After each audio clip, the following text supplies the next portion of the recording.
یہ ایک خوفناک رات کا واقعہ ہے۔ رات کے 2 بج رہے تھے۔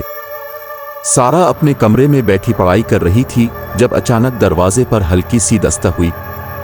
پورا گھر خاموش تھا، اس کے والدین بھی گہری نیند میں تھے۔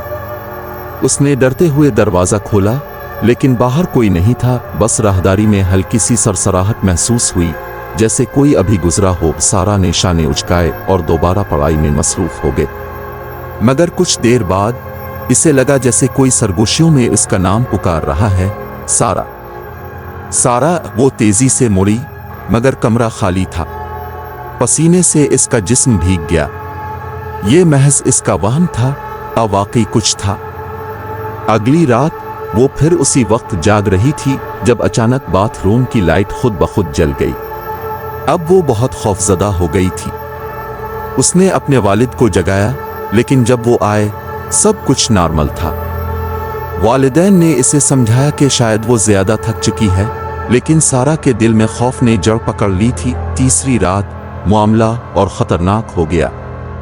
وہ آئینے کے سامنے کھڑی بال سنوار رہی تھی جب اچانک اسے آئینے میں کسی کا عکس نظر آیا۔ وہ خود سے مشابہ تھا، مگر آنکھیں بالکل سیاہ تھیں۔ خوف سے اس نے مڑ کر پیچھے دیکھا، مگر وہاں کچھ نہیں تھا۔ جب دوبارہ آئینے میں نظر ڈالی تو عکس مسکرا رہا تھا۔ ایک شیطانی مسکراہٹ کے ساتھ سارا چیخ مار کر پیچھے ہٹی اور دروازے کی طرف دوڑی، مگر دروازہ خود بخود بند ہو گیا۔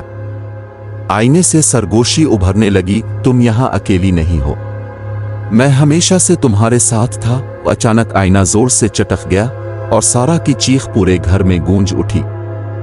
دروازہ کھل چکا تھا، لیکن جب اس کے والد اندر آئے تو کمرے میں سارا نہیں تھی، بس زمین پر پڑا ایک پرانا گرد سے اٹا ہوا آئینہ تھا، جس میں سے ہلکی ہلکی سرگوشیاں اب بھی آ رہی تھی۔